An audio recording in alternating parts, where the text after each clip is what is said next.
Hindi naging madali ang takbo ng peace deal sa pagitan ng Amerika at Iran simula na magkaroon ng tigil putukan sa Middle East nitong Abril. Nabalot kasi ito ng mga alita ng mga salita mula sa dalawang panig lalo na sa social media. Nagkaroon din ng mga paglabag sa ceasefire matapos magkaroon ng mga karahasan lalo na sa Strait of Hormuz at bansang Lebanon. Gayunpaman, sinikap ng tagapamagitan ng bansang Pakistan na makialam at hikayatin ang dalawang panig sa daang diplomasya. Nagbunga nga ito ngayong linggo matapos na malugod na inanunsyo ni Pakistani Prime Minister Shehbaz Sharif na nagkasundo na ang dalawang panig sa peace agreement.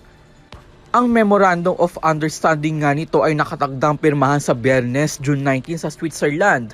Gayunpaman, hindi pa nga pumapatak ang Biyernes, inanunsyo din mismo ng Pakistan Prime Minister na napirmahan na ngayong Miyerkules ang understanding.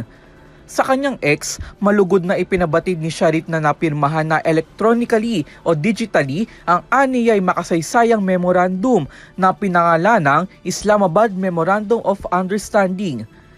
Aniya, pinirmahan na ito ni United States President Donald Trump at Iran President Masoud Pezeshkian. Nakapwa mga bansa at mga opisyales at individual na naging bahagi ng development ay binigyang pasalamat din ng Pakistani Prime Minister. Binigyang pagkilala din niya ang mga bansang Qatar, Saudi Arabia, Turkey at Egypt sa kanilang kontribusyon bilang mga tagapamagitan din.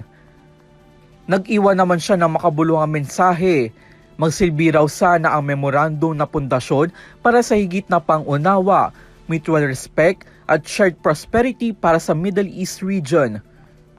Sa kaparehong balita, hindi lamang electronically dahil personal na pumirma din mismo si President Donald Trump ng kopya na nasabing memorandum sa Versailles, France. Sa tuluyang signing, tuluyan ng epektibo ang MOU ora mismo, kabilang nga dito ang muling pagbubukas ng Strait of Hormuz at pagbasura sa US Naval blockade. Samantalang magkakahalong mga impormasyon naman na lumalabas sa mga report kung magkakaroon pa ba ng seremonya sa Biyernes sa Switzerland. Para sa Euro TV News, ako si Son Santiago, sumasaludo sa bawat Pilipino.